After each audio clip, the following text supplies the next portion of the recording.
More money, you got less problems. At least minor ones, all your basics accounted for. Team elite I run with, I'm guaranteed to be Final Four. Less money, you got more problems. More money, you got less problems. Good evening, the BAT community, bringing Albany communities knowledge. Tonight we have Zoe Zigger, Mr. Alonzo Verbal himself, and this guy right here is known in the Albany community for many things, but he will be able to tell us more about himself tonight. First things first, Zoe, thanks for extending your time with me tonight, bro. Oh man, anytime. It's such an honor. I feel privileged to be a part of this community, a part of the movement. I'm just happy to share a little bit of what I have and add to the collective that you already attained. I'm with it, man. I appreciate it. This is big time. Okay. Hey, listen, man. I keep that energy the same, bro. Cause I'm gonna have some good questions coming your way. We ready. We are ready. Well, my first unofficial question for you is: we've been quarantined because we're still in quarantine, you know. Yeah. So for over a year now. How have you and your family been surviving through this quarantine? Have you guys been doing anything exciting? I can hear your little man in the background right now. So, I'm trying to keep him down. How have you and your family adjusted during the quarantine period? To be quite honest, at first it was initially tough, you know, because we're an outside family. We like to get a lot of the sunlight, do a lot of outside activities, basketball, baseball, especially keeping him involved in stuff. Clean up, you got to keep it down, okay? Daddy's busy, thank you. But it kind of put a damper on mobility, you know, put a damper on our outside experience, because we had a lot of things planned. She actually got the virus. She posted it on Facebook. So it actually hit right in the house. Me and my son tested negative every single day. Still tested negative. It actually encouraged me to kind of look up and other friends to kind of look into furthering the holistic healing aspect. So using a lot more of the herbs, sea moss, maca root, elderberry, all these things have been applied now, like ×8. I already do it, but since that particular scare, it's ×8 trying to get him involved. It's rough, to be quite frank, but at the same time, we adjusted well. We still made the best we could here. He still gets to play in the front, you know, so we adjusted well, but it's nothing like mingling with folks and going outside. Those precautions is always a headache, you know, going to how many people are going to be there. Don't forget your mask, Ken. You got to put the keys with the mask on the refrigerator now. He got to get his own little mask because he got a big head but a little mouth, so it's kind of weird. But it's just the hassles, man. I don't like at all none of this stuff. I'm glad everybody's still safe, whoever made it through. Anybody who's lost loved ones, I always send my extended prayers, my extended blessings. But we here, able to talk to each other, healthy. Yes, sir. Yeah, man. It sucks, but we here. Yeah. Hey, man, listen, that's one of the things that I think everyone needs to take into consideration. You know, it's not normal. This is definitely in our during the time that we've been alive, it's not normal. So, but you know what I mean? In that, you just got to realize, it's like, I tell people all the time, man, it's been over 560,000 people that just perished. From last February until now. And that's just here in the United States. That's just the United States. So, yeah, but I'm thankful that you guys are okay. I'm thankful that she was able to bounce back, and you guys have holistic approaches as well. So whatever you need to do to stay safe, whatever you need to do, whatever you need to do, exercise, sleep, all that. Let me see. I'm gonna hit you with your first official question for the night. Then here we go. Zoe, what are you doing now? What kind of passion projects are you working on? And what part of Albany did you grow up in? Here's your opportunity to tell the Albany community about you. Here we go. Oh, man. So, kind of segue from the last question. A lot of my things have been put on pause due to the pandemic. I was doing poetry forums for the young disenfranchised youth particularly the men. I was trying to target the Black men to create a forum and a safe space for us to kind of vent our frustrations and teach new and better ways to cope with our trials and our tribulations, because we don't have much healthy examples out there. We grew up with a few, but between our generation and theirs, it's few far between. So that was one of the things that I was doing. I still do heavily poetry. I still do poetry heavy. I was traveling up and down the East Coast. I can't wait till we can have audience again so I can go back out there. What else would I do? Currently, now that I have a new job, I just left my job at LaSalle for 16 years. I have a new job. So it's going to free up some time to finally get back to playwriting and doing a theatrical aspect to further our cause and tell our stories again in our creative, entertaining while educating way on stage, offering that venue as well. So that's going to continue as soon as I can get acclimated to my schedule right now. What else am I doing? I still do. I'm part of a study collective. We still read, study, disseminate the information best we can. And after that, everything else is pretty much I support anybody's causes. I still buy Black. I still spend money. I still wear my friends' clothes, my friends' oils, soaps. I do all those things to promote and publicize our people doing our stuff. I'm heavy on that. But as far as where I grew up in Albany, all over. But it started out north, man. It started in North Albany before it looked all nice and pretty, when the houses was connected like this. What is that? When it was Brady Ave. Yeah, Brady Ave, McGuire. Yeah. All that, for those who know. I grew up in the South End. I grew up in the South Pearl Projects. I lived on 2nd Ave for a term. Barclay Street off Delaware. Really grew up in 24 United Terrace. That's my grandmother's house. There's about 18 of us in the house at all times. So, oh man, but that's pretty much where I was growing up. I lived in the yard for a good period, ran the boys club over there, about 4, 5, 6 years maybe. So lived on Swan. I lived everywhere in Albany. Okay. Home, man. Okay. Well, listen. Well, one, I look forward to being able to catch you in more of your stage performances, because as a fan, as a friend, it was always nice to see you get in the character and to do what you were doing for years. I know you've been working with was it Mark Bob Simple, Too Deep. Yes, you guys had Albany on Smash for a long period of time, bringing dynamic performances that reflected our communities. Yes. And I look forward to those opportunities when we can sit down and physically be in the same atmosphere and watch you do your gift. I can't wait, brother. Matter of fact, while we're on the subject, anything happening down in your neck of the woods, I travel. Okay. I will bring down poetry. I'll bring down a few troops if I can find them. To whatever things you have going on in your neck of the woods, we travel. Let me say this again. Hey, listen, in the DMV area, brother, it's always something. It's always something here. It's always something here. But to be perfectly honest, if I was to suggest you to go anywhere, it's also my favorite city in the United States, Charlotte. There it goes. The atmosphere for your poetic gifts and the support is out of this world. I'm gonna make it on the list. Yeah, but anything that I find out around here, I will let you know too, because I do have a few friends in entertainment down here that do actually large scale venues for that. So I would definitely keep you in mind for that one too, though. But I'm talking about like for any particular target, like for whether it's STD awareness, fatherhood, gang violence, whatever the situation is, if there's a hot topic or an organization, block party, something, I'm with it, is what I'm saying. Okay. The performer, I'm coming. Okay. It's a group that I'm thinking about right now. Actually, one of my frat brothers is married. Well, his wife.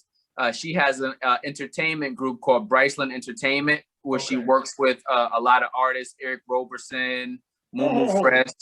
Her name Tiffany Taylor? Huh? Is her name Tiffany Taylor? No. Oh. Yeah. Because I know Her Tiffany, name, she works with Bryce Lynn too. Okay, well, Yeah. Tiffany. So, I know Tiffany. Tiffany. Does Tiffany go by Sweet Locks?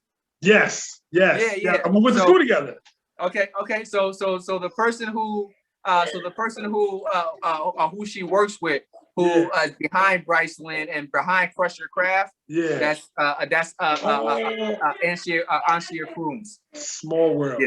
It's crazy. Yep. It's crazy. There you go. Crazy. Gotta reach out there and see what's up. Okay. I'm with it, man. Anything happening, tell them call. I'm coming. Okay. Well, listen, man. I know I brought you to Charlotte. I brought you to the DMV. Yes, I'm gonna bring you back to the A right now. Let's bring back to Albany. Bring you back to Albany. Hey, Zoe, what's your favorite place to visit in Albany and why?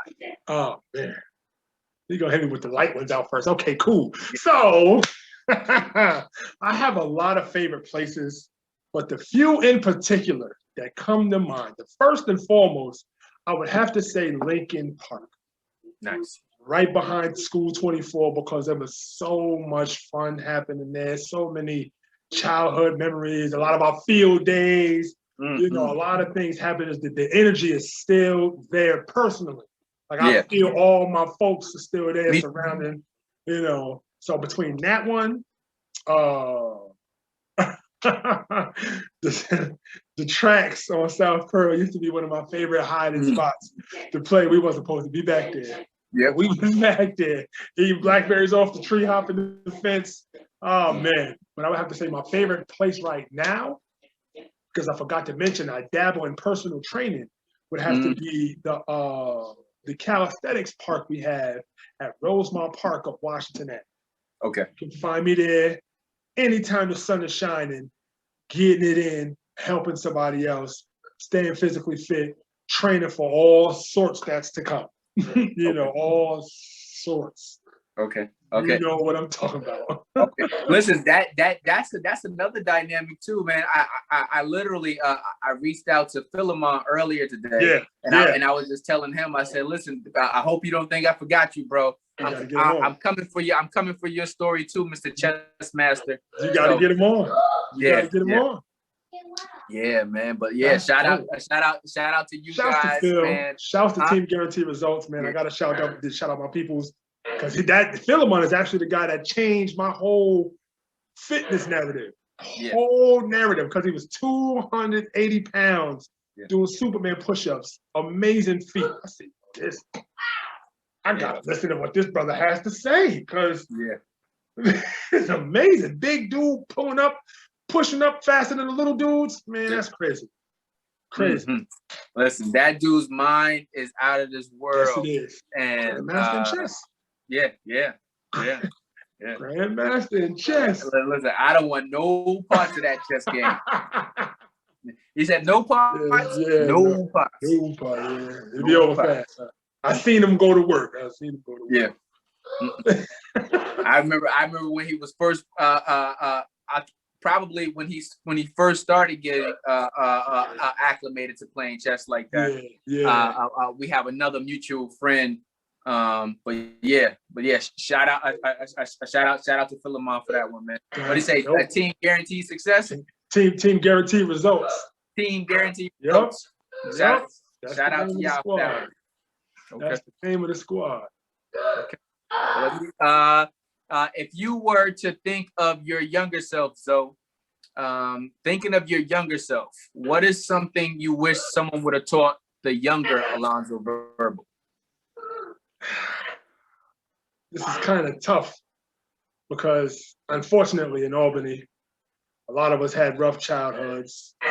So if I could highlight a few things that I personally struggled with, was I wish somebody showed me and told me, like gave healthy examples, that it's okay to be yourself.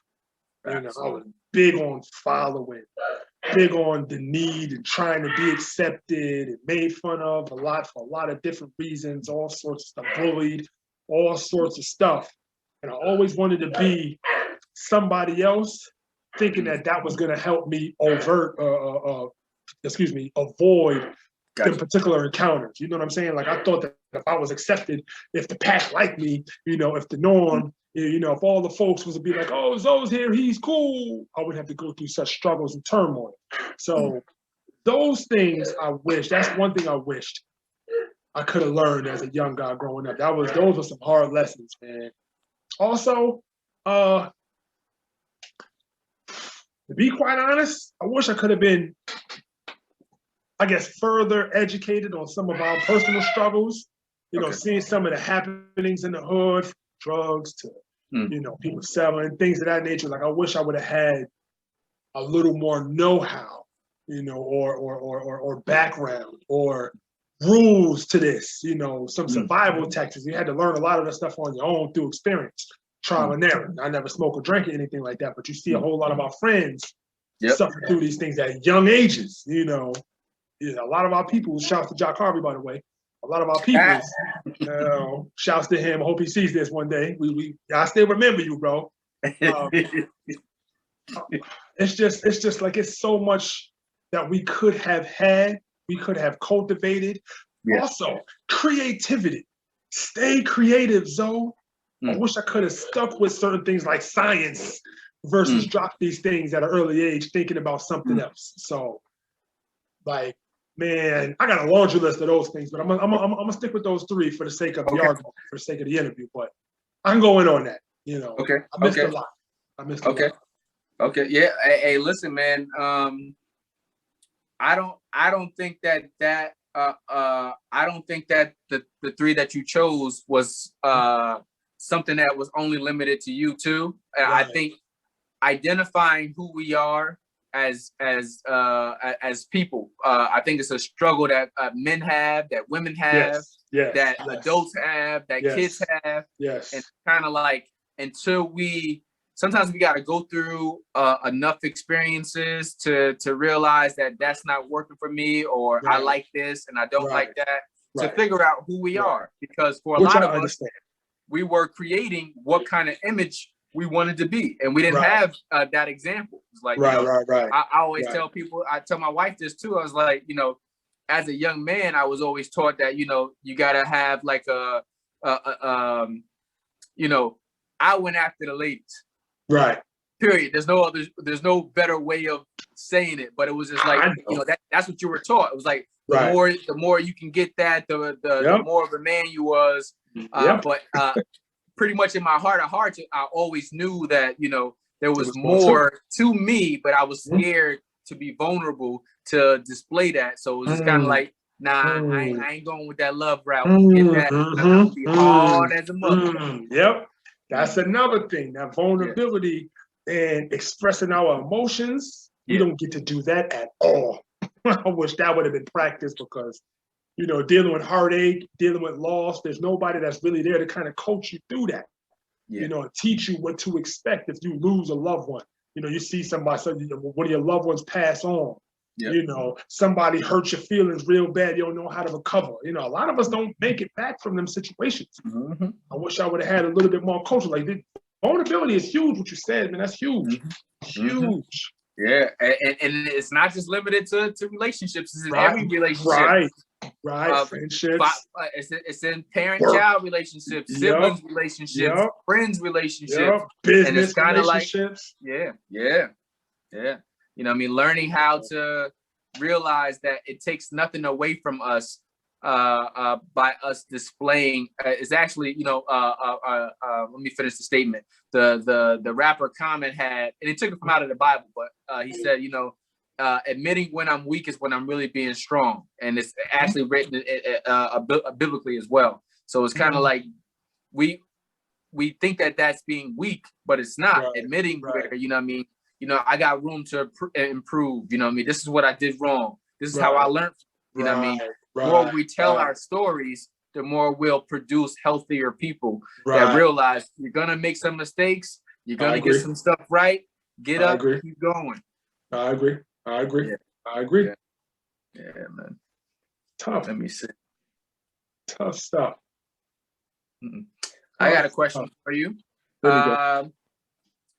What I actually want to say is, do you think education just education in general? Do you think education saved you and opened up doors for you? Why or why not? Absolutely. It changed my whole perspective on life. Now, unfortunately, I wasn't able to finish college because responsibilities had overtaken that venture. So with that said, when I talk about education as far as learning money management, right? You know, being homeless, I teach you a lot about saving a couple quarters, right? Facts. Being hungry, I teach you a lot about how to get a couple quarters to stretch a couple meals. So I'm saying that to say this. And being, you know, I didn't finish the college and I didn't really go the book route like I wish I should have. The smarts and the knowledge that I have come in contact with in the past, let's say, about 9 or 10 years, I'm gonna give it about 2012 is when I joined the study collective. And man, I thought I was the most conscious brother alive because I love Black people so much and had no real knowledge of self until I picked up a couple books. The first one that opened my mind was The Destruction of the Black Civilization. Beautiful read, very tough to decipher though.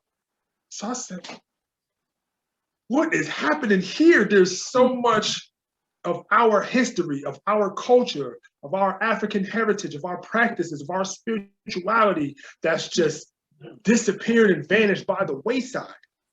So adapting a lot of our old customs has harnessed and practically cultivated my vision and revitalized my purpose as far as poetry. It gave me a different outlook on what we were doing for 2D. It gives me a different outlook on, you know, the things that I see in our hoods because I now understand how they're created. Now I know after reading a couple books, shouts to Dr. Joy, Post-Traumatic Slave Syndrome. It's another one of my favorites, right? I'm like, wow, I didn't realize, you know, I didn't read an Anthony Browder book, you know, the Nile Valley and its contributions to civilization. So this kind of knowledge and this kind of education, because you can't just read them. These are books you got to study. There's footnotes, there's all sorts of clips and stuff like that that you really got to research to really grasp our history and connect the dots to from where we was to how we got to where we are today and how we can be better tomorrow. There's so much knowledge and so many references that I can refer to right now that changed my life, and that's solely due to studying and being educated. I had to kind of unlearn a whole lot of stuff. I'm not going to get all religious, you know, because I know there's going to be some folks watching like, all right, don't talk about Jesus. I ain't finna talk about Jesus. I'm just saying, when you really open that book and break it down, a lot of contradictions. Matter of fact, you have my brother Buddha on here, Larcel Stovall.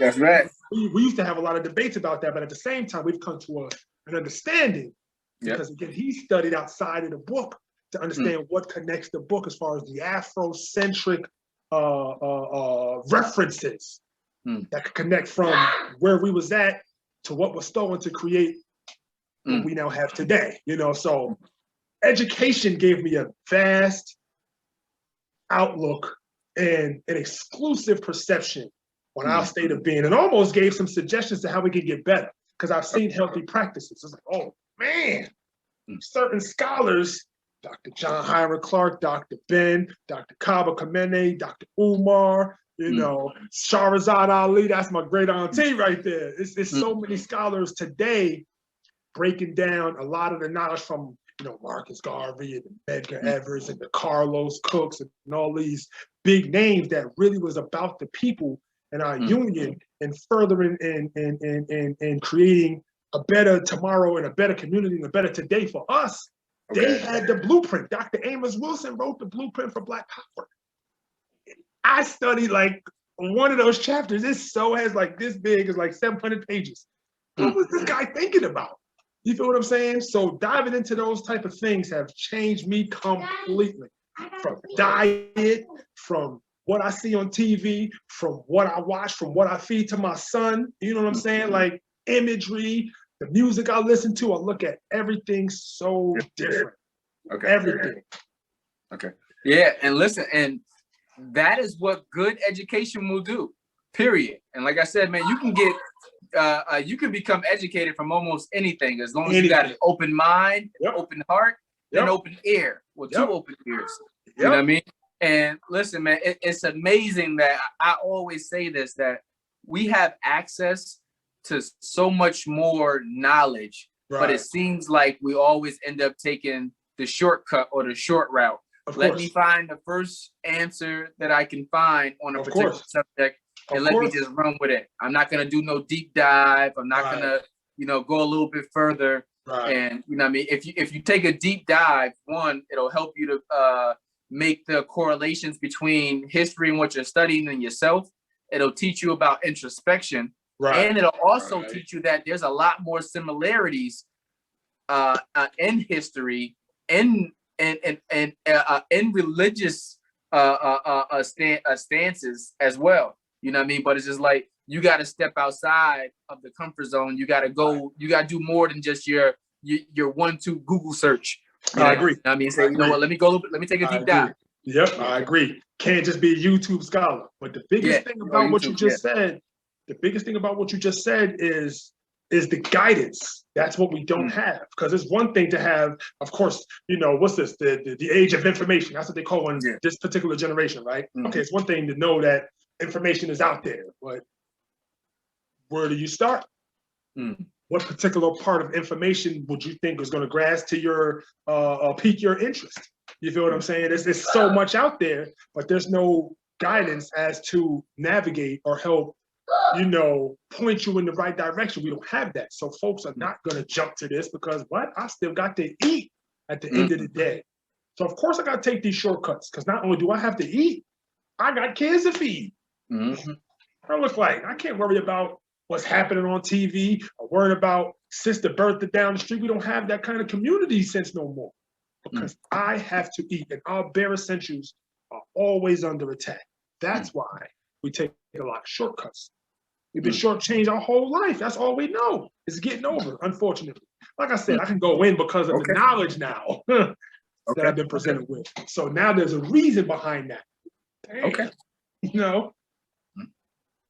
Yeah, I mean, even in that too, though, you know, I know that you're 100% right, but there has to be, and I know you agree with me on this, there has to be a level of accountability too, though, because, you know, yeah, we are shortchanged, we are behind in a lot of different atmospheres. We don't have the same resources, we don't have the same anything. Our starting point is definitely not the same.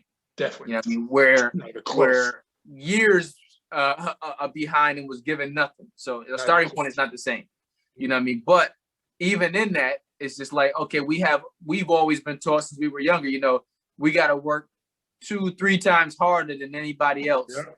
And it's just like at some point, just as good. Like, you know what I mean? Hey. No, I'm saying, like, I agree with that 100%. There's no falsities and accountability. It's just, again, you know, how do we teach that to folks who've never been held accountable, who don't even understand what that means? You know what I'm saying? Like, how I'm supposed to hold myself accountable when I think that what I'm doing is right because it's worked for me. You feel what I'm saying?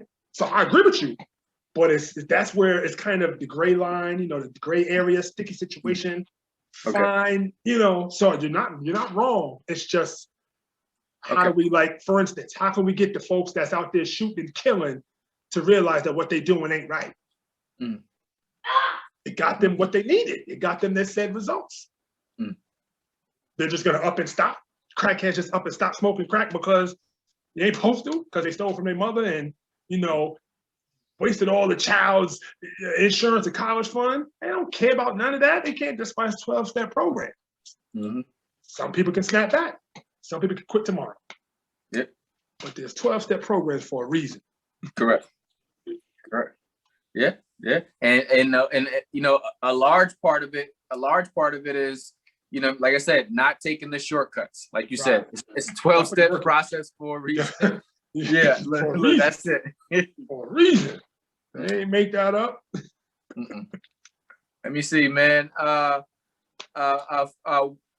During your education between kindergarten and 12th grade, did racism play any role in how you were educated at all?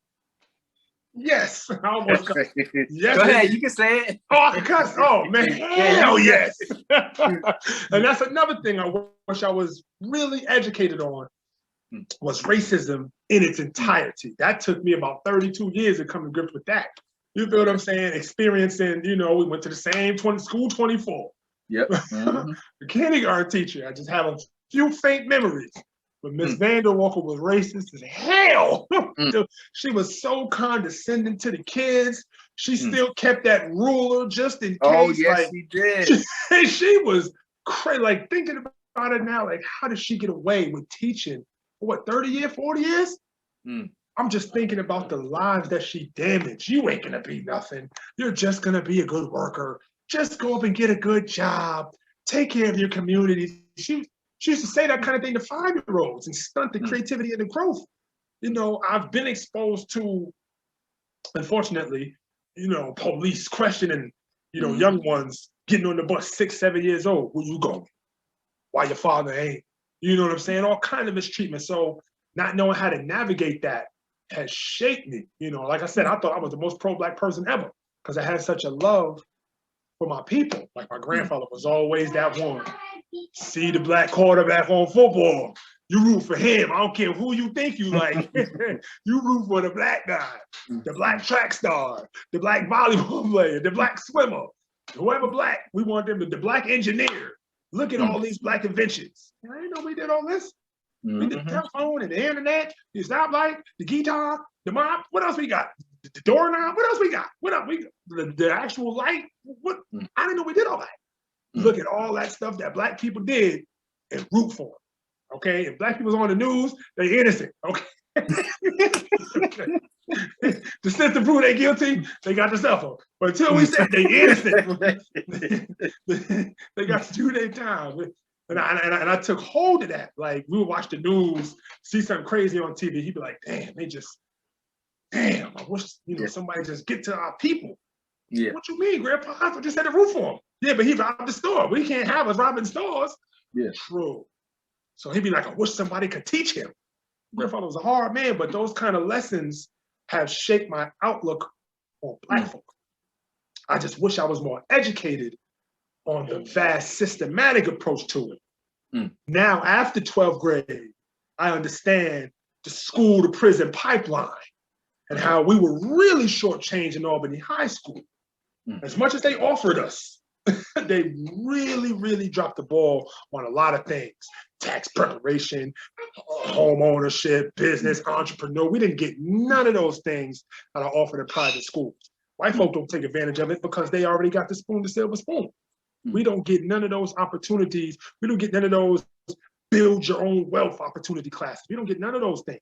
You feel what I'm saying? And that's all a part of the racial plan. They don't want no city schools, no city kids acquiring all this knowledge, coming up, uplifting their community, uplifting their incomes across the board. They don't want us knowing how to create wealth and create businesses because then we won't be under their grips and under their foothold. You feel what I'm saying? So we don't get that. So looking after the school and all the things that we were neglected from 24, and I love 24 because I think they did a lot of stuff for us. Hackett, we never have a lot of teachers that look like us to teach us. Why is that? From Spanish to Afrocentric studies. Why is that? Why we can't learn from each other? They already paid teachers crap anyway. Why we can't learn?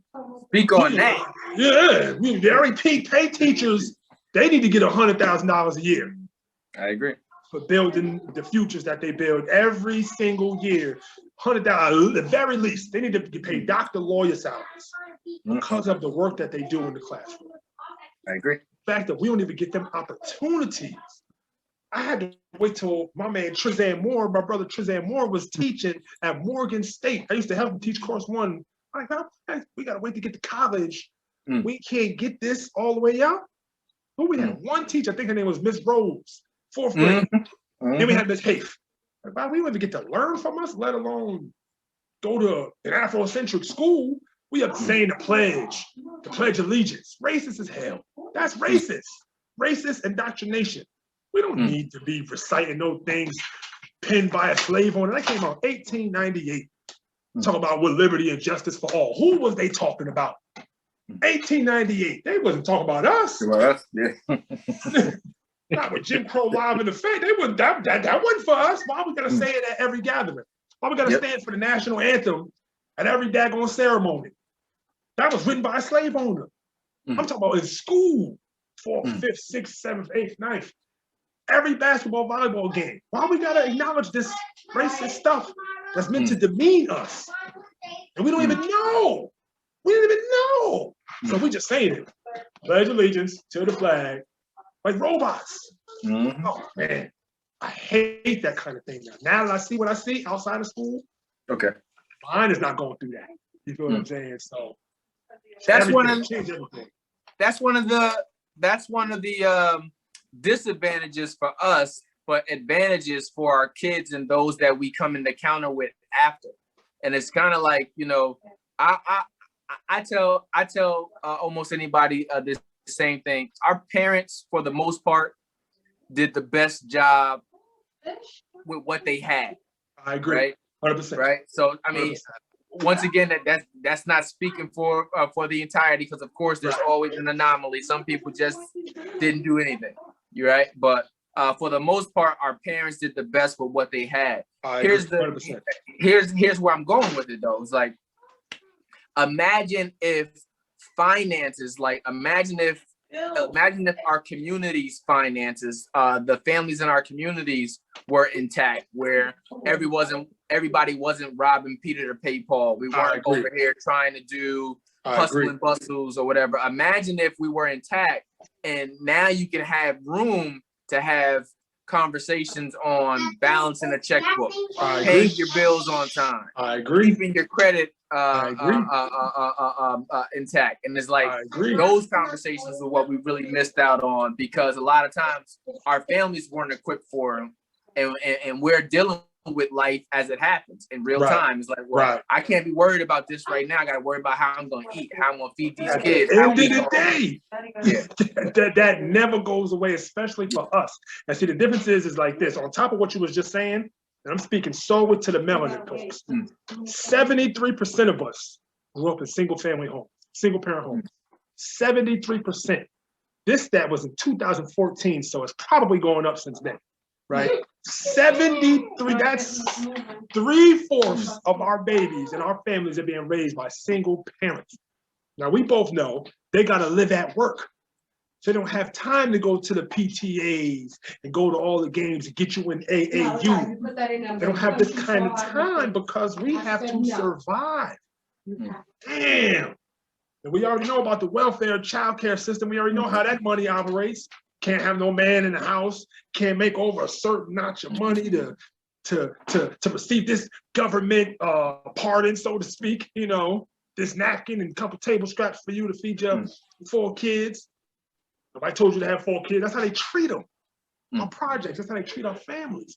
What is our parents supposed to do? And most of it is mothers. What are they supposed to do? So we miss out on a lot. And this is just K through 12. Yep. It's unfortunate. One day, but again, like you were saying, we're in a position now to at least put that out there, so tomorrow won't have to go through that. Correct. There you go. And I mean, and ultimately, that's the hope, right? That's the hope. It's just like, you know, each generation would want to do better, and that's it. Just like, you know, I'm not gonna beat up somebody else, but it's like, yo, that didn't work for you, so. I'm going to learn vicariously through you that, you know, I don't want that same thing. I learned that through my older brother. It's like, I seen him, he got all of the street cred in the world, but I also seen where it got him. And it was just like, you know, it, you get a reputation, you get the respect, you get the reputation, you get the respect, but it also limits yourself to just that one particular thing. And sometimes you get limited to your street name, your street cred.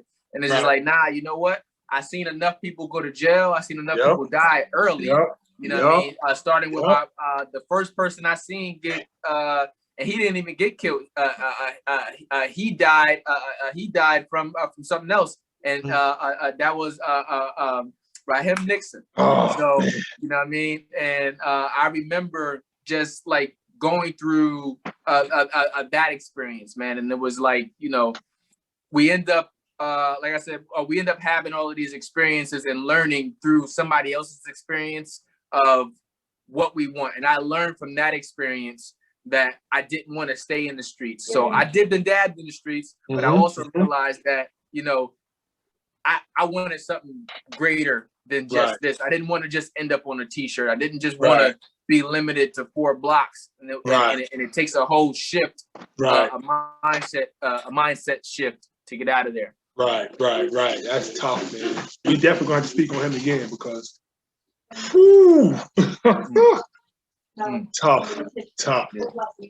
Yeah. Well, let me see, man.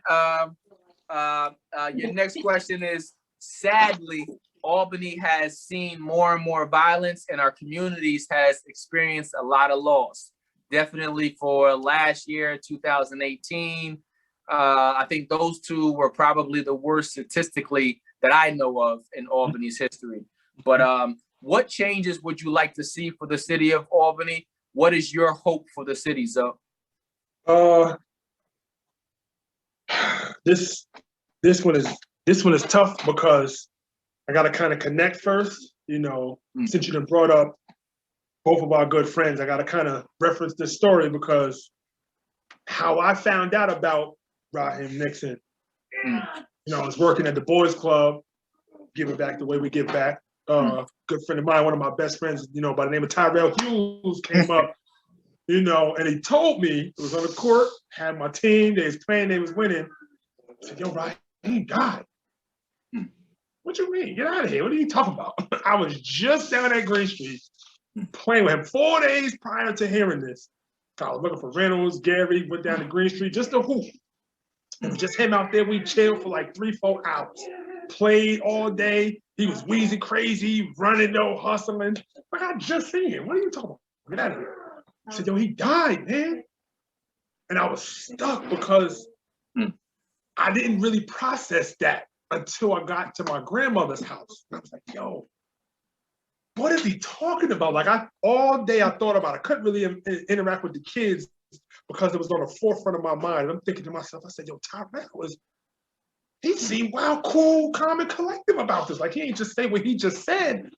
Like, he just digested that and accepted it like it was supposed to happen. How was he so cool about this? That was our homie, right? So I'm saying that to say this. Oh, I was not cool about that. Not to cut you off. I fell apart. But I'm gonna let you finish. But I didn't fall apart over that death until I seen him in a casket. But go ahead. Okay. See, see, that's the tough part about going back to dealing with and processing shock and, you know, and trauma. We don't process that because we get hit so hard, so often with such traumatic blows in our life from a young person. We don't get to recover appropriately. So in saying that, right, because my perception was this guy is so cool about it. You know what I'm saying? He just seems together. And I'm like in shambles. I'm trying to keep it together for the kids, but we also kids ourselves. How I'm supposed to tell? I just lost a friend that's my age. I don't know what to do with that. So I told my grandmother, right? And I cried and I told her, I said, Tyrell maybe he's used to this. Maybe I don't understand. So I was jacked up, right? I'm saying that to say this. We don't process loss and death appropriately. We don't process our traumas at all. You feel what I'm saying? So I feel like in conjunction with the recent violence, which I do not condone under no circumstances, but now with education, I understand where it stems from. It's hard to navigate and speak to the youth because they really disassociate from their feelings and emotions.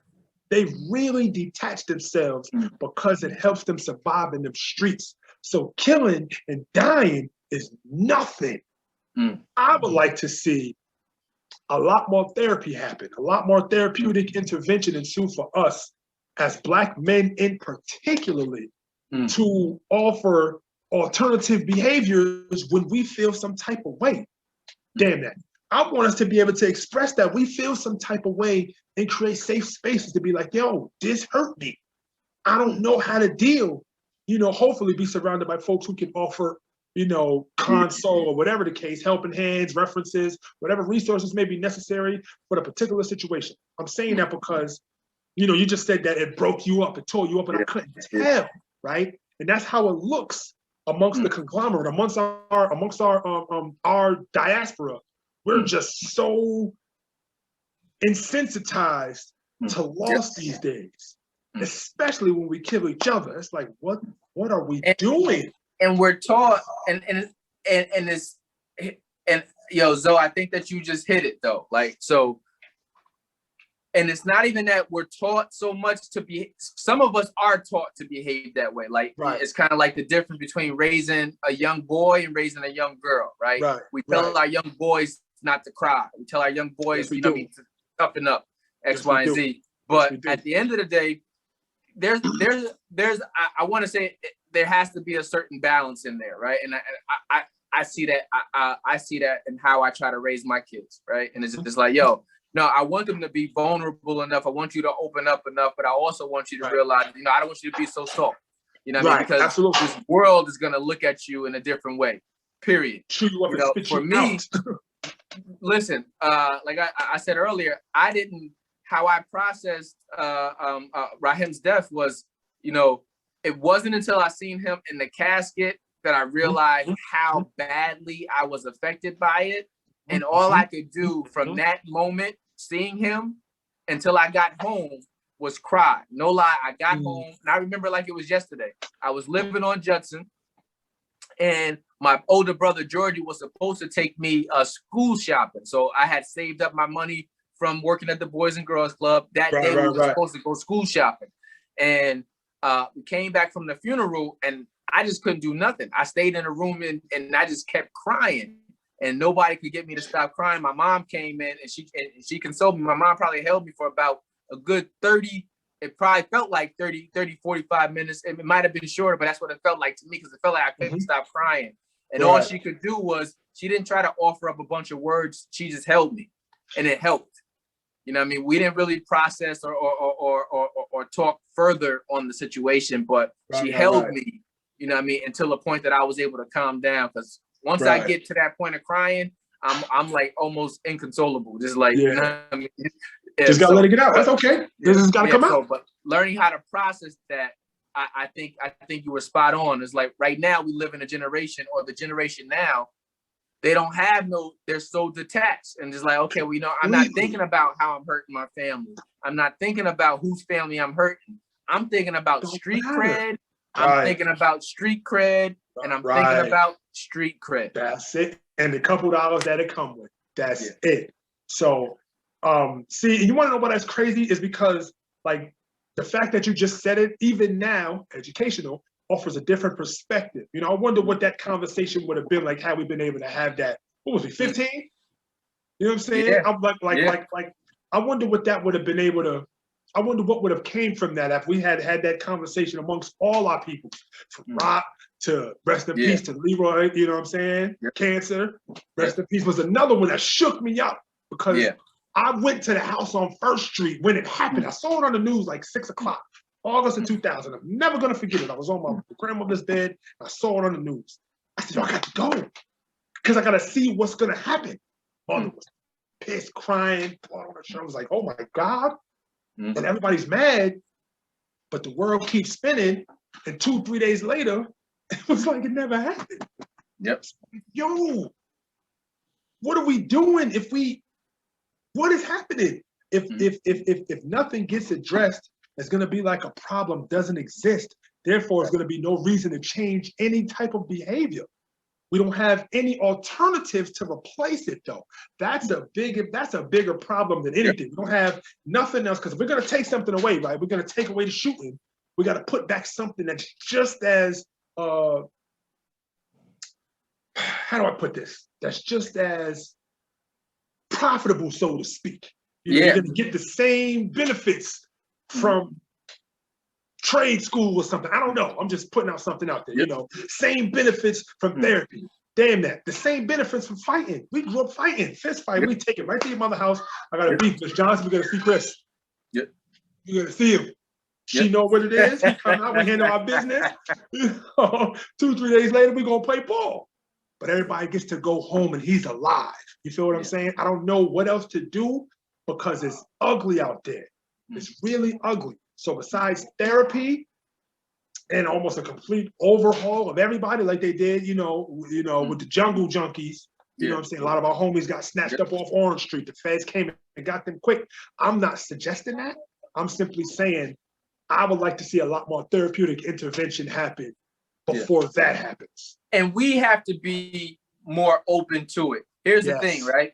Like sometimes, and and I don't want to pretend like I'm a therapist at all, but sometimes we don't realize that we're in shit until you get out of the shit. That's a fact. It's like, because sometimes we keep seeing the shootings, the killings, the stabbings, the way how people yell and argue.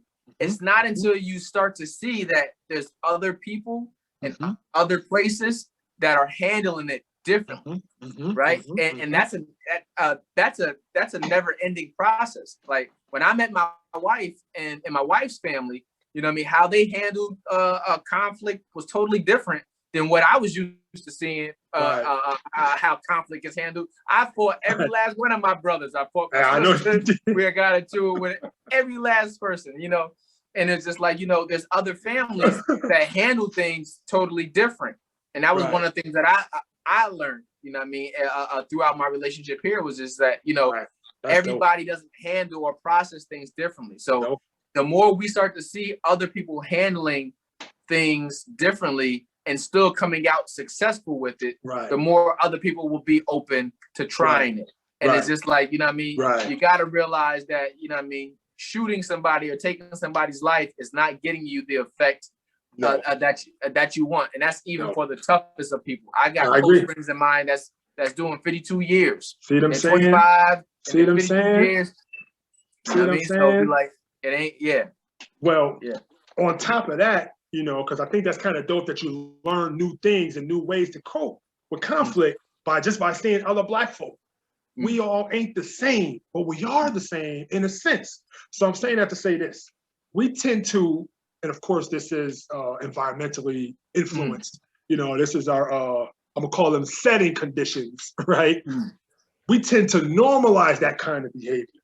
Shooting and killing, for whatever reason, is cool. And again, profitable, We're talking about in our rap music. It was different when we was coming up because that was, I gotta do this because I gotta eat. So the narrative was different. We both understand that, right? There's two of us for one corner. My family starving, his family starving. But he just seen me move 30, 40 in 2 days. What's up? I know it's gonna feed my family. I'm saying that to say this, that culture has now been hijacked and given back to us in a different, more destructive manner that we grasp onto because again, it's cool to do so. For whatever reason, even our struggles are marketable and the world wants to adapt to that. The world wants to assimilate with that, almost wants to become that without becoming that. You know what I'm saying? Like they want to be from a distance, cool. From a distance, a safe space. I want to be around shooting and killing and talk about it without losing one of my family members. Because again, or whatever, our culture is the most influential culture in the world. But there's so much more to Black folk than what we have now. I'm gonna leave you on this one, honestly, because don't underestimate the influence or the power of our friends and of our family. I agree. You know what I mean? I'm just gonna speak personally. It was like, I've had to cut off or separate myself from many of people because I felt like the direction and where we were going wasn't going to be conducive for me. And that's a choice that I have to make. That's a choice that you got to make. That's a choice that every last one of us have to make. Being able to realize who's really for us and who hasn't defined who they are yet. And if a person doesn't really know who they are, you know what I mean, it can be very, very destructive to a person who's still trying to figure out themselves as well. So learning how to cut off what isn't healthy, what isn't good, leaves more room to embrace something that that can afford you a little bit more. I agree. You know what I mean? And there's a lot of positive people out here in the world. There's a lot of positive situations, but you also got to get rid of the spaces or the people that are taking up, you know what I mean, your ear, your heart, that doesn't give you the opportunity to listen and learn from somebody who can give you what you need. I agree. And that's a hard practice. That's a hard practice. That's trial and error you're talking about. You got to go through a lot of hardships to come to that kind of, you know, conclusion. Like, whew. Mr. Real talking out here, boy. We talking on the chain today. How did growing up in Albany prepare you for adulthood? Well, as I listen to your Young King in the background, so how did Albany prepare you for adulthood? Well, first and foremost, I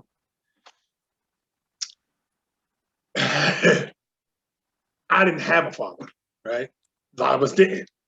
So just that aspect alone, knowing that most of my friends in Albany, New York, I thought we was like an anomaly city for whatever reason. I thought that you watch TV, everybody got their fathers.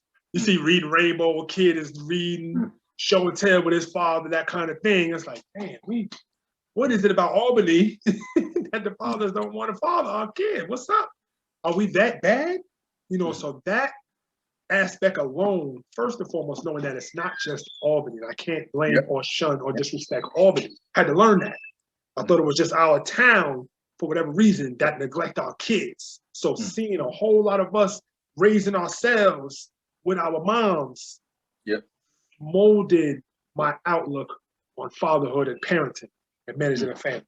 That alone. And that happened now. That couldn't happen nowhere else to me except for in Albany because of the access that we had. Now, growing up here, being involved in so many different things, from rest in peace to Brother Youssef, when he's taking us to the camps and the archery, to everything we've done in the Boys Club, to PAVE, Anti-Defamation League, shouts to STOP, shouts to what else? The YMCA and our teen nights. You know, Dave and Cook, them guys doing all they could to bring in the young guys. I think that a lot of the resources and a lot of the programs that we was a part of helped mold my perspective on a brighter possibility for Albany. Right? It's not so dangerous and destructive. Yes, it's hood here. Yes, we don't have all the lavish. We don't have a lot of money here as a collective, but some of my favorite memories have happened here in Albany, in the most destitute of places, in the most dirtiest of places. I've had some fun. You know, at St. John's before they took it down. I've had a lot of fun going there. Fry House will come give us cookies. So it was just a whole bunch of things that I learned. Saying, hey, you know, he was there. So a lot of these particular situations have just helped mold and shape me. Also watching our friends not make it, you know, being close with somebody who's doing time, like you said, you know, going to play ball or doing some things, you know, being close to somebody who's now, you know, strung out outside, you know. So these type of, you know, influences have molded and shaped me just because it's Albany and it's small. We all know each other. That community aspect alone gave me hope that there are more profound ways to live our lives here. This is just what Albany showed me. You know, it wasn't until I went outside and saw actual African communities function at a high frequency that gave me hope that Albany can too, because of what you said before. The positivity that we have is profound. A lot of it goes by the wayside and it gets undercut by a lot of dangerous and destruction out here. But just looking at your list of folks you had, there's a lot of people that I know I've built with. I've done a program or something with. I've ate their food. You know, I've went to school with this person. I've looked at this person baby. You know what I'm saying? Like those type of things, as destructive as we are, we still have one of the strongest community aspects I've ever seen in Albany. And that gave me a perspective on where we can go and how we can further ourselves. You know, how we can expand our African Albany community.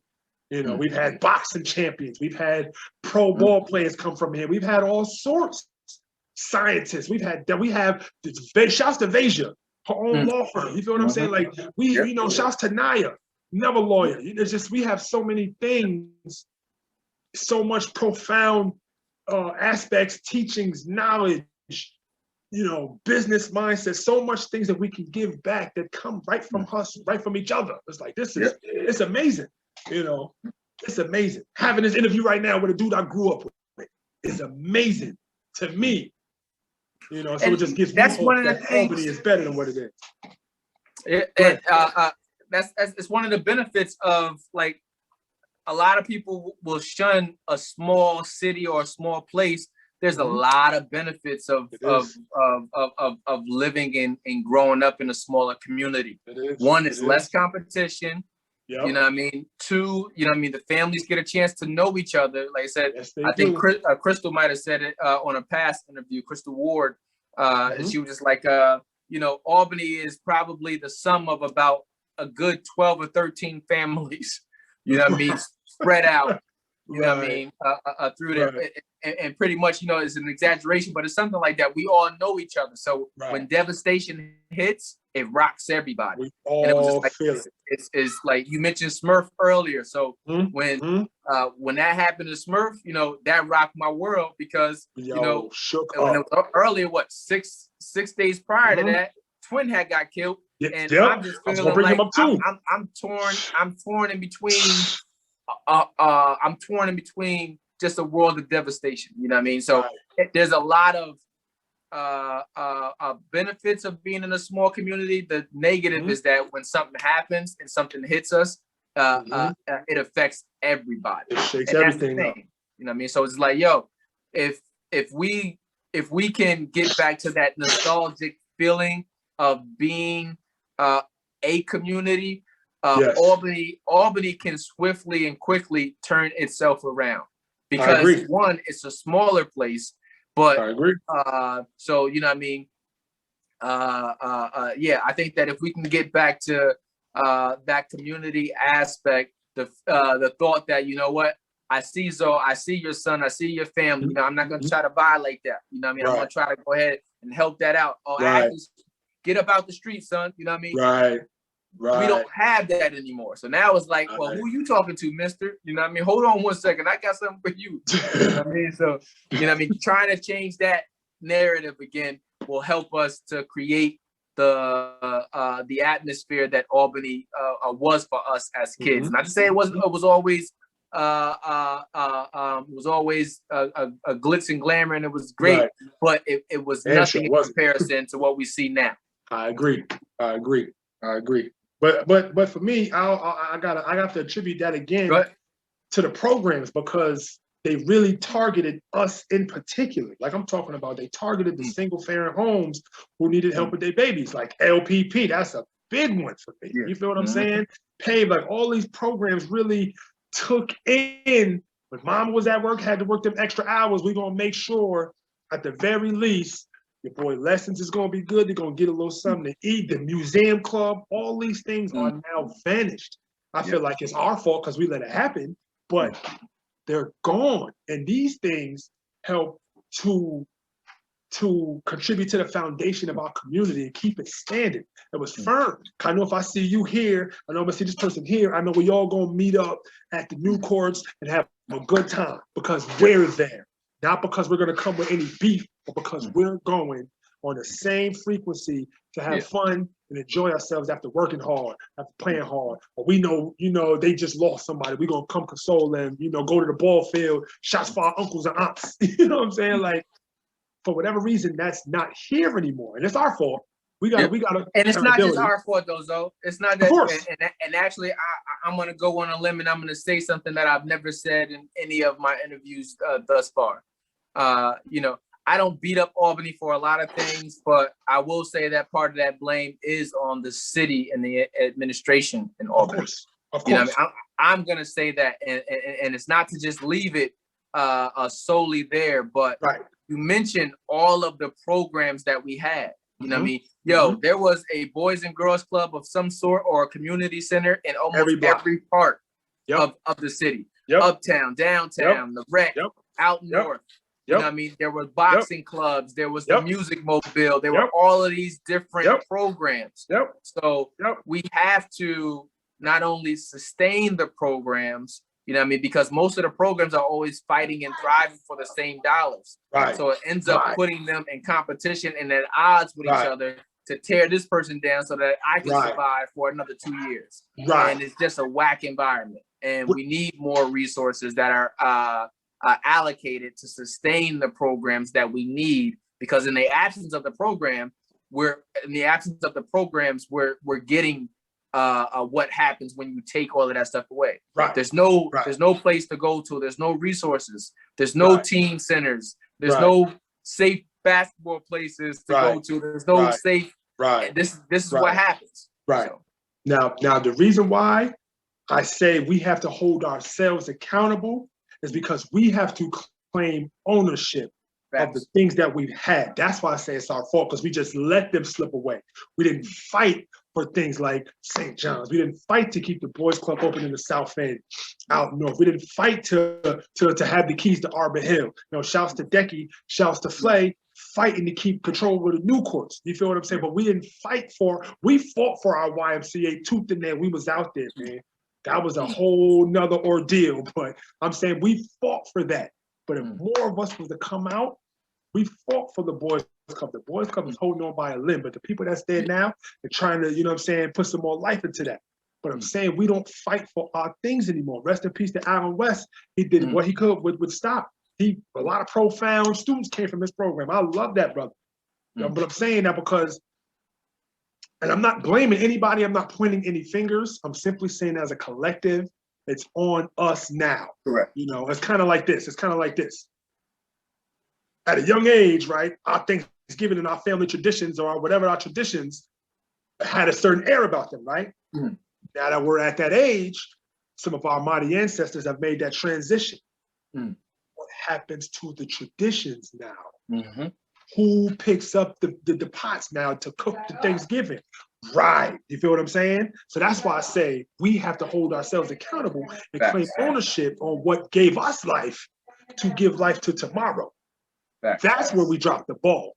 And it's not like we dropped the ball. Like you said, it's the city, because it's the system. It's bigger than just the city. Of course, I say it right on the shit. Yes, the city you can't put PAVE and the AAU programs in the same basket as the YMCA and then close the YMCA down after opening up for $1.1 million. I'm talking about the one out in North Albany. Another conversation. But the fact that it's closed after all that mess that they put us through, because it only serviced us, is a problem. So what do? Let them keep taking our programs? We're the ones with the minds who raise these babies in here. We're the ones who create these programs, who run these programs, who see these programs through. You know what I'm saying? It's us. They don't have no white folk in them buildings. There wasn't nobody white up in that boys club when we was there. Maybe one. Hell, Rosa. No, there wasn't nobody white in there. You feel what I'm saying? So we have to, again, realize our greatness and claim ownership of what we had, because it worked. Yeah. Every one of them things worked. Every one of them. Yeah. And you know what I mean? Listen, I'm honestly just even thinking about what the environment, and I've told Brandon Graham this numerous times over the years. You know what I mean? I was just like, shout to Brandon Graham, man. Shout to BG. Yo, what B did at the Boys and Girls Club was revolutionary. It also inspired me to do what I did with Model for those years, because it taught me that you don't have to follow the rules or the path that everybody else says that you got to play by. You can give your kids a playbook that will help them to survive. Brandon Graham gave us a playbook that helped us to survive. Oh, Tyrell, you got an argument with Rasheem today? Go in the back. Y'all can go put these gloves on. Iron it out. Handle that. Oh, you know what? We going uptown to go play basketball today. Be prepared, because this person might be trying something. Y'all there with each other. Y'all take care of each other. Oh, we're gonna take these trips. You know what I mean? He gave it to us that way. He gave it to us in a manner that we could digest, and he gave it to us in a manner that made sense to us, and we felt protected. And that's what we're missing. And this is what I mean. Shouts to him and Lincoln Artist. That's my big brother. You know, Yep, both of them. Shout out Just, to Link, Royal. just them two. Royal. You see what I'm saying? Just them guys alone. This is what I mean. We can create our own narrative, our own instruction manual, because this real life don't come with no guides. They don't know manuals for us how to survive here. You know, unless you go back and look at the heritage, but that's another conversation. We didn't have that then. So they gave it to us the best way they knew how. And I don't think they understand the lives that they saved. Yeah. Because they were just doing it because they love to do it. All those things you just said, I heard that. Yo, don't spend all your money across the street trying to keep up with them because you know your mother ain't got. You're right. I'm just gonna get the $2 slice of pizza. You're right. You can't keep up with them, so you that's not you. Right. Yeah, my bad. I'm saying that because these are the things that we don't have. And I know them guys put their work in. So on us now, you know, our class as a collective, just our populace, it's on us. Yeah. And the one thing that we're missing is that, and not to say that they didn't have a migration during their generation too, but we have a huge migration of people who have decided to leave, myself included, you know what I mean? But, you know, there's a lot of us who decided to find opportunities outside of the hometown for whatever reason.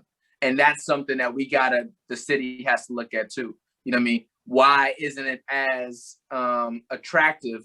What could we do to attract and keep this talent to make it comparable to other cities in our size population, 99,000 to 100,000 people and stuff like that, making it more safe, making it more, you know what I mean? You got to have something like there's no social scene either. We used to have a social scene. There's no social scene. So you got to look at all of these things so you don't lose your talent. I agree. See, like I struggle with that one only because I don't have a problem with venturing outside. You know, what I do have a problem with, you know, this is where you're not guilty of this personally because we're having this conversation, is that folks leave and don't even look back. You feel what I'm saying? Like, it's because I feel like Albany is, you know, it's a small place. The world is vast. Yeah. You should be confined here. But at the same time, I don't believe that the disrespect should follow suit. And that's what the problem is. You didn't leave and was like, F Albany. Nah. You created this platform to still highlight the people that you know. That's what I'm saying. It doesn't even have to be on this. To me, this is a grand scale. This is my personal opinion. This is a grand scale because of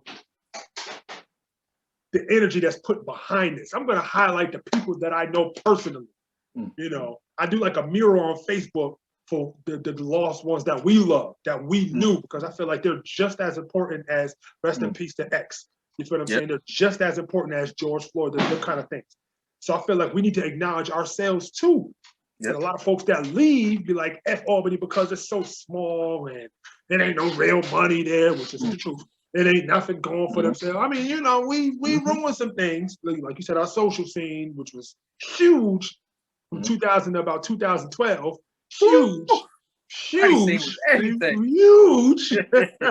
You know, that's on us to control that narrative. I think we have to just own these things, take the bull by the horns and control that. We don't dictate enough about outcome to be complaining as much as we complain. Because I feel like we got the power to change this stuff. We try to have some of our peoples right now get in office and get councilman seats and stuff like that. Get these community seats. Get in places where we can make these decisions, folks that we know and trust, to create a safer narrative. But it's a collective, man. It's a collective. It's a collective, man. And you know, and it's enough room, it's enough space for everybody. Right. That is a mindset change. That is a mindset shift that has to happen in order for us to thrive together. I agree. Well, listen, man, I got a couple more questions for you, Zoe, and I'm gonna let you go because I one, you know what I mean, a thank you to the missus for allowing me to steal you for a little while. Yes, I'm good. I don't gotta work tomorrow, so I'm good. Okay. I'm good. Well, let me see. What about your life's path are you most proud of? I would have to say every single time I was able to teach and give back a jewel and a gem that was given to me, has been my most profound and my most happiest, my most beneficial moments. So whether it be I did peer mediation in the 6th and 7th grade, being able to mediate our peers through their conflict helps me out because I know what it's like not to have. You know, the whole stage thing. Once I took the stage with Too Deep Entertainment and the creative process that we, it was a crazy process because a lot of that stuff was improv. A lot of folks don't really understand that. We wrote scripts. We had a lot of scripts, but a lot of those skits and a lot of the scripts were really like, it was improv. We made it up. What you saw there is what you got. You know what I'm saying? So like a lot of those particular teaching moments have been the most fruitful for me. I'm gonna just give one example, right? So we did a play called 10 Sure Signs You're Not Dating 101, right? And I played a character by the name of Mike. The story was called Mike in Asia, right? So Mike was very abusive, very abusive. I beat smacking Asia up and down the stage for about 4 or 5 scenes. I was hated because a lot of church elderly came. I can't stand this dirty dusty nigga. He put a hand on her again. But he going to see me outside. He cussing me out. Listen, I'm just in character. I can't even say nothing because I'm on stage. This mid-sentence, this shut up, stupid. You better not hit that baby no damn literally standing up in the audience, right? I'm like, okay, I'm doing my job, right? Afterwards, I end up, so more of the story is I end up killing the person I was with on stage. I beat her to death. Very sad story, because it's a true story. What happened afterwards hit me, and I'm never gonna forget it, because one of the brothers had pulled me to the side and said, yo, the character you played, I didn't know I was doing that to my woman until I saw myself on stage. Yeah, caught me completely off guard. But I had to keep my cool. Listen, brother, this is the reason why we do this, right? I'm not going to put your business in the streets. We do not condone you portraying and putting your hands on any woman, let alone your woman, your partner, your companion. But I can't judge you because I don't know you. I'm not here to judge you. Let me say this again. We do not condone this. So we also offer our crisis and counseling numbers here. Go to this particular table, get your crisis on, get your counseling in. We have resources to help you save yourself because this could be you. Now I'm on stage. I got to live and I got away. This real life for you, bro. Again, that story was a true story. That person got away. Ended up, I'm not sure what happened with his life, but he ended up getting away, right? You may not be so fortunate. But at the same time, damn that. Is this the path that you want to continue to take? If this is somebody that you say you love? We had like a 15-minute conversation of me just, it took so much to be this character that it brought you to admit you to me, who you've never seen before in your life, that you did this to your woman. Man to man, I was so caught off guard. So that particular moment was so fruitful for me because I'm not sure what happened to that brother, but I walked him to the table. Listen, brother, these people here can help you. This crisis, this counseling crisis committee can help you. This 1-800 number can help you. It's completely anonymous. But you need to call them tonight. Don't even wait till you get home. Leave a message. You need to get this out the way because you got to handle this because this could be you. Do you want to do this to the mother of your kids? She got your kids. Between that one, and then I played another role where I was an abusive uncle. It was a poetic story called Unspoken Word. I was an abusive uncle who had taken advantage of his niece, sexually, right? But he had shared his story. He was taken advantage of too. So that's one of them underlying themes that we do not talk about in our community, right? Hurt people hurt people.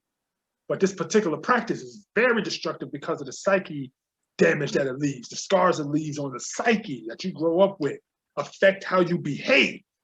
The thing that caught me about that particular play was when I was done, similar situation, a few of my comrades who I've danced with, battled with, broke bread with, pulled me to the side and said, yo, I can't even look at you because you look like my uncle now.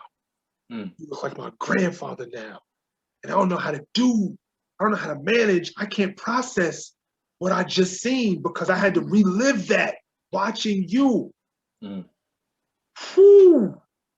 So again, being therapeutic as I could, shouts to LaSalle for this, I was able to offer some console on the spot because of the imagery that they had seen that draw out them emotions. So the theater aspect, the educating while entertaining aspect has been my most profound, my most fruitful rewards as far as my life path is concerned. Anyway, anytime I get to help somebody who may not have had the resources, if I'm in a position, I got your back, shirt off my back right now. Them kind of things are the rewards that I appreciate the most. Okay. And I've had a lot of those. Thank you. I wish I could have more of them. A lot more work to do. Hey, listen, man, the world's gonna be opening up soon again. We need it. We need it, man. Let me see. Ask them more.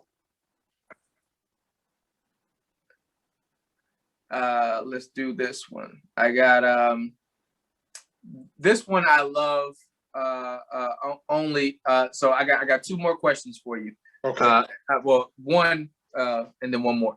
Okay. How has traveling or relocation shifted your worldviews? How has traveling affected the way that you view the world, Zoe? Well, as I stated before, it's a vast world out there. So there's many different possibilities, many different ways to live life, many different cultural practices, many diverse spiritual practices, foods out there, delicious. So to mix and mingle with different cultures and different practices have affected me because, I shouldn't say it affected me, I would say it opened my eyes because we can't just be confined to our setting conditions and our surroundings, because again, that affects how we behave. So it's like you said, meeting, your wife's family and realize how they handle conflict can affect how you'll handle conflict in the future. Seeing, this kind of song and dance I can relate to, singing this kind of song and dance I can't, but I can learn to appreciate it because it's different. Also, it adds to the creativity and the fact that there's so much to learn, so much to love and appreciate, and our world is so colorful. And a lot of us are denied this. You know what I'm saying? Like, we had a situation where we was doing a college tour and we brought some of our youth to Atlanta, right? Black boys went to Atlanta. Didn't realize all black schools down there. Not that. All black schools were profound black students down there. All black schools, profound black students doing prolific and amazing things at young ages. We didn't think it was possible because all we see is what we see. So bringing some of them down there has opened their eyes to entrepreneurship, exploring trades, exploring, different avenues that they could do to sustain themselves. And we're not just about rapping and playing ball. We're a vast people. We do everything. And seeing more of the world, like when I went to Jamaica, man, building with them folk down there with so much love, as poor as it is. I seen an old lady who lived on the highway selling porridge off the highway. Can you imagine selling porridge off the highway? She was happy. Who me? You on the highway in a hut. I said, I'm good though. So just seeing how they live just opens your eyes to so many different perspectives, man. I think that's why I said I don't have a problem with folks leaving Albany. I have a problem with the disrespect that comes when you do. You don't have to disrespect us when you leave. But seeing the world, man, go explore. I got friends in Tokyo. I got friends in Venezuela, Australia. I got a friend in Alaska who love it there. What do you mean? When there was no damn snow, I'm not coming when the sun come up for 6 weeks to 6 months. When it's 6 months of sunlight, no, so but I'm glad you like it there. Eating walrus fat and all that. I thought that was fake. You said my melanin, it needs more sun. It needs more sun. I'm a tropical peoples. I'm a tropical peoples. But traveling is amazing. I recommend that for anybody. I don't care if y'all go by yourself. Okay. Be safe though. I mean, this world is crazy. But traveling, man, amazing. All right. Well, listen, man. One, I want to say thank you very much for giving me your time, giving me your space, and sharing your story. You know, I'm just going to give you your flowers while you're still here before I let you go very quickly. Right. I am amazed at you. I'm amazed with you, and I'm so proud of what you do and what you have become, or who you have become, is a better way of saying that, as a man, as a dad, as a spouse, because, you know, it's great to see your confidence, your makeup, and what you have been given to the community grow. And it's really nice to see how passionate you are about it. So shout out to you, Zoe. Continue to be exactly the way that you are. I appreciate you. And thank you for extending your time with me tonight, bro. I really appreciate it. Back community, brother. It was definitely a jewel to have this one here. So. Yeah, man.